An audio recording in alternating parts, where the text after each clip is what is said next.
अगले दिन गोजो अपने दादाजी को बताता है कि वह मेरिन के घर जा रहा है। क्यारू कहता है कि दुकान की चिंता न करें और फिर उस हिना डॉल के सिर को चेक करता है जिसे गोजो ने पेंट किया है। चिंतित होकर गोजो अनिश्चित है कि क्या यह अच्छा लग रहा है, क्योंकि उसने हाल ही में अभ्यास नहीं किया है। लेकिन उसके आश्चर्य के लिए कारू कहता है कि यह स्पष्ट है कि कौशल के मामले में उसने सुधार किया है। वह इशारा करता है कि गोजो की रेखाएं पहले सख्त हुआ करती थीं, लेकिन अब वे नरम हो गई हैं। वह अंदाजा लगाता है कि मारिन के साथ घूमना उसके लिए अच्छा रहा है, खासकर जब से उसने उसका मेकअप भी किया है। और कारू उसे सलाह देता है कि अगर वह एक सच्चा कारीगर बनना चाहता है तो केवल गुड़ियों पर ध्यान न दे। बाद में गोजो मारिन के अपार्टमेंट पहुंचता है और कुछ बार घंटी बजाता है। सोचता है कि क्या वह बहुत जल्दी आ गया। अचानक मरिन पजामे में दरवाजा खोलती है, जल्दी से समझाती है कि वह ज्यादा सो गई। हालांकि गोजो उसके मेलन्स को देखकर इतना दंग रह जाता है कि उसे और कुछ सुनाई नहीं देता और उसे उसके 2 पेपरोनीज के बीच के 7 इंच याद आते हैं जिसे उसने एक बार मापा था। जब मरीन उसके चेहरे का भाव देखती है तो वह शीशे में नजर डालती है, महसूस करती है कि उसने कॉन्टैक्ट्स नहीं पहने हैं और कॉन्टैक्ट्स लगाने के लिए दरवाजा बंद कर देती है। अपना लुक फिक्स करने के बाद वह गोजो को अंदर आने देती है और वह उसे पुडिंग का एक बैग थमाता है। वह इस बात को लेकर इतनी विचलित है कि गोजो ने उसे कॉन्टैक्ट्स के बिना देख लिया कि उसे नोटिस भी नहीं होता कि वह अभी भी प्रवेश द्वार पर जमा हुआ है, क्योंकि गोजो पहले कभी किसी दोस्त के घर नहीं गया है, खासकर लड़की के घर। इसलिए उसे अपनी घबराहट से चक्कर आने लगते हैं। वह बस डीवीडी पकड़कर चले जाने के बारे में सोचता है, लेकिन मारिन वापस आती है और सुझाव देती है कि वे कुछ एपिसोड साथ देखें। गोजो सहमत होता है और वह उसे अपने कमरे में ले जाती है, जो शिजुको की हर चीज के साथ इतना ओवर द टॉप है कि यह उसकी घबराहट को शांत करने में मदद करता है। वे देखने के लिए बैठते हैं और गोजो कैरेक्टर्स के विवरण पर नोट्स लेता है। मारिन कंफर्टेबल हो जाती है और अपने पसंदीदा कैरेक्टर्स पर फैंगलिंग करने लगती है। फिर अचानक उसे एहसास होता है कि यह एक होम डेट जैसा महसूस हो रहा है। उसे एहसास होता है कि काओरू के आसपास न होने से वे सिर्फ वे दोनों हैं। वह गोजो पर एक नजर डालती है।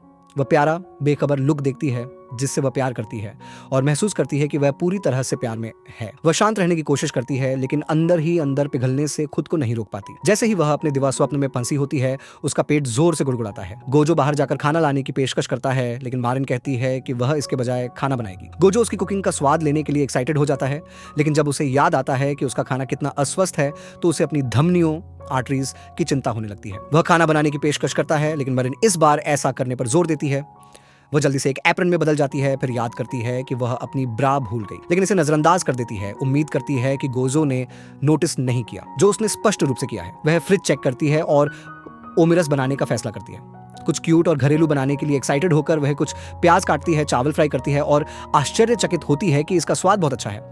लेकिन जब वह इसे प्लेट में रखती है तो यह कुछ ऐसा दिखता है जिसके लिए लोगों को इडियट सैंडविच कहा जाता है। शर्मिंदा होकर वह गोजो से इसे न खाने के लिए कहती है, लेकिन वह इसे आजमाता है और कहता है कि यह वाकई बहुत अच्छा है। मरिन पूछती है कि क्या वह सिर्फ विनम्र हो रहा है, लेकिन गोजो जोर देता है कि वह सच कह रहा है और यह उसे खुश कर देता है। लंच के बाद वे एनीमे देखना जारी रखते हैं। एक समय पर गोजो इतना भावुक हो जाता है कि वह रोने लगता है, इसलिए मैरिन मुस्कुराते हुए उसे कुछ टिश्यू देती है। बाद में जब गोजो घर पहुंचता है तो वह साजुना से आउटफिट डिजाइन के बारे में बात करता है। वह इस बात से प्रभावित है कि उसने कितना विवरण शामिल किया है। वह मटेरियल के लिए पैसे भेजने की पेशकश करती है, लेकिन तब तक इंतजार करने का फैसला करती है जब तक कि गोजो को सटीक लागत पता न चल जाए। जब वह पूछता है कि क्या उसे मेकअप या बालों में मदद चाहिए, सजुना कहती है कि वह इसे खुद संभाल लेगी। उत्सुक होकर गोजो पूछता है कि वह तस्वीरों में अपनी पलकों की चौड़ाई कैसे बदलती है। उसके सवाल का जवाब देने के लिए सजुना वीडियो चैट पर स्विच करती है और टेप की एक पट्टी से इसे पकड़कर डिमॉन्स्ट्रेट करती है।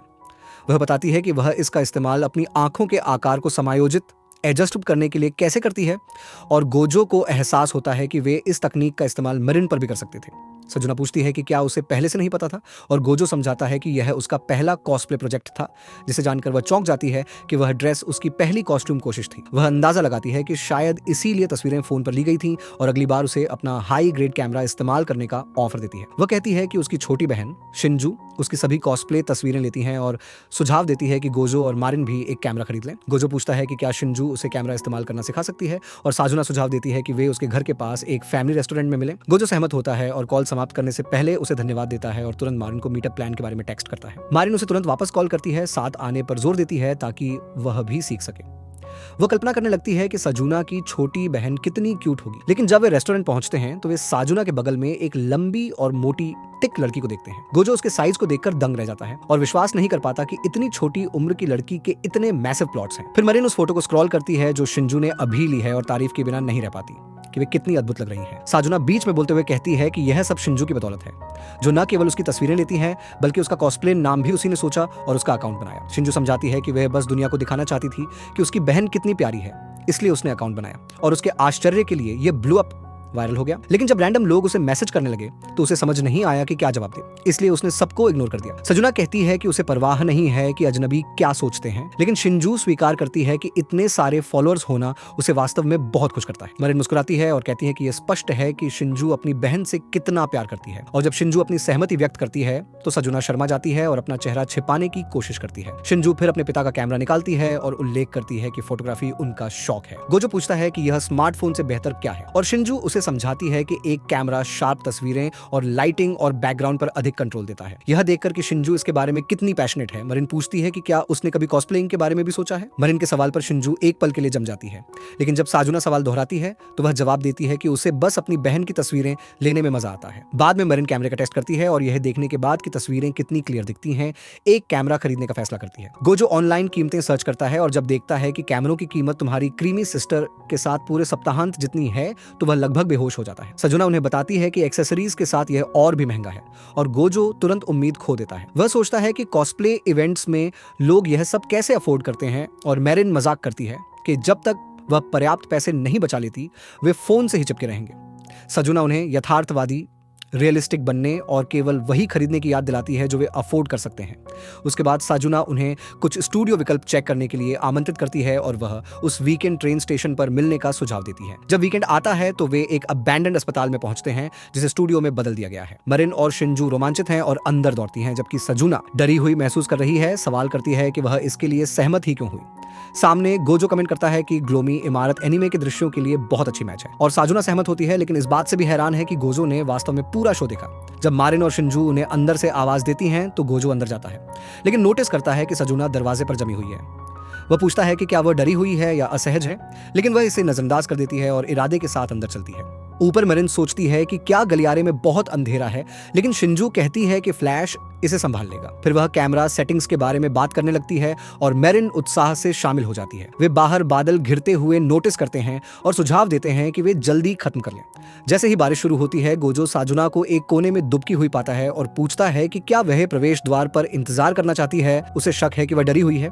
सजुना जोर देती है कि वह ठीक है और कहती है कि वह अपने कॉस्प्ले के लिए इसे पूरा करना चाहती है। गोजो हैरान है और पूछता है कि वह खुद को इतना मजबूर क्यों कर रही है, और जवाब देने के बजाय सजुना वापस पूछती है कि क्या उसके कोई सपने हैं। गोजो कहता है कि वह एक हिना डॉल क्राफ्ट्समैन बनना चाहता है, और सजुना उसे इसे सच करने के लिए प्रोत्साहित करती है। फिर चुपचाप शेयर करती है कि उसने एक बार मैजिकल गर्ल बनने का सपना देखा था। वह समझाती है कि बरसों पहले वह मैजिकल गर्ल बनने के विचार से ऑब्सेस्ड थी, लेकिन अंततः उसे एहसास हुआ कि वे असली नहीं थी। हालांकि जब उसे पता चला कि वह उनके कॉस्ट्यूम खरीद सकती है तो उसने उन्हें खरीद लिया, और जबकि उसका पहला कॉस्प्ले एक डिजास्टर था, फिर भी इसने उसे खुश किया। उस पल से उसने अपने तरीके से सपने का पीछा करने का फैसला किया। गोजो पूछता है कि उसने इतना महत्वपूर्ण कॉस्ट्यूम बनाने के लिए उसे ही क्यों चुना, और साजुना स्वीकार करती है कि गोजो की क्रिएशन में मारिन की तस्वीरें देखने के बाद उसे जलन महसूस हुई।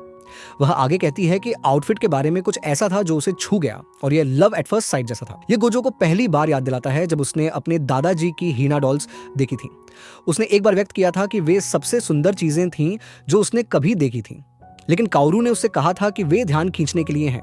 जब गोजो ने पूछा कि इसका क्या मतलब है तो काओरू ने समझाया कि गुड़ियों को लोगों को लव एट फर्स्ट साइट महसूस कराना चाहिए, और उस पल ने गोजो को अपने दादाजी के नक्शे दम पर चलने के लिए प्रेरित किया। वर्तमान में वापस गोजो रोने लगता है, याद और सजुना के शब्दों से अभिभूत। वह थोड़ा घबरा जाती है, लेकिन गोजो उसका हाथ पकड़ता है और प्रेरणा के लिए उसे धन्यवाद देता है, अपना सर्वश्रेष्ठ देने का वादा करता है। हालांकि क्योंकि साजुना लड़कियों के स्कूल में जाती है, इसलिए हाथ पकड़ना उसके लिए बहुत ज्यादा हो जाता है और वह वहीं बेहोश हो जाती है। कुछ दिनों बाद फाइनल एग्जाम्स खत्म होने के बाद मरिन गोजो को सुझाव देती है कि वे साथ में समुद्र तट बीच पर चले। गोजो इस अनुरोध से हैरान है, लेकिन कुछ ही समय बाद खुद को रेत पर खड़ा पाता है। वह उससे पूछता है कि क्या यह फोटो शूट के लिए है, लेकिन मेरिन उसे मना करती है और कहती है कि यह बस गर्मी का मौसम है, वे स्वतंत्र हैं और यह उनके मजा करने का समय है। गोजो को याद आता है कि मारिन कितनी सहज स्पॉन्टेनियस है और अंदाजा लगाता है कि यह बस उन पलों में से एक है। अपना बर्गर खाते समय मारिन गोजो से उसे कुछ फ्राइजन खिलाने के लिए कहती है, लेकिन इससे पहले कि वह उन्हें पकड़ पाए एक पक्षी झपट्टा मारता है और उसका बर्गर चुरा लेता है। वे दूसरी जगह जाने की कोशिश करते हैं, लेकिन पक्षी पीछा करता रहता है। तेजी से सोचते हुए गोजो पक्षी का ध्यान भटकाने के लिए विपरीत दिशा में फ्राइजेस खाता है और वे भाग निकलते हैं, आखिरी बर्गर को ऐसे पकड़े हुए जैसे कि वह उनका कीमती खजाना हो। वे अंततः आराम करने के लिए बैठते हैं और गोजो का बर्गर शेयर करते हैं। मरिन उसे अपनी बबल टी का एक घूंट ऑफर करती है, लेकिन वह मना कर देता है, इनडायरेक्ट किस नहीं चाहता। थोड़ी देर बाद वह ठंडा होने का फैसला करती है और अपने पैर भिगोने के लिए पानी में दौड़ती है, लेकिन ऐसा करते समय वह गलती से गोजो को अपना प्लॉट कवर दिखा देती है। फिर वह उसे शामिल होने के लिए बुलाती है, इसलिए वह अजीब तरह से अपने जूते उतारता है, अपनी पैंट ऊपर मोड़ता है और समुद्र में कदम रखता है। जब उसके पैर गीली रेत में धंसने लगते हैं तो वह घबरा जाता है और मेरिन हंसती है, उससे पूछती है कि क्या यह उसका पहली बार है। गोजो स्वीकार करता है कि यह उसका पहली बार है और समझाता है कि उसने पहले हीना डॉल्स के साथ काम करने में इतना समय बिताया कि उसे कभी ऐसी चीजें आजमाने को नहीं मिली।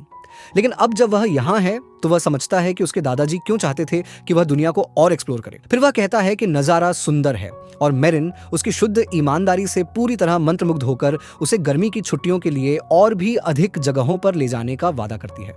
सिर्फ वे दोनों। जब गोजो घबराकर सहमत होता है तो मारिन कहती है कि वह एक ड्रिंक ले आएगी और भाग जाती है।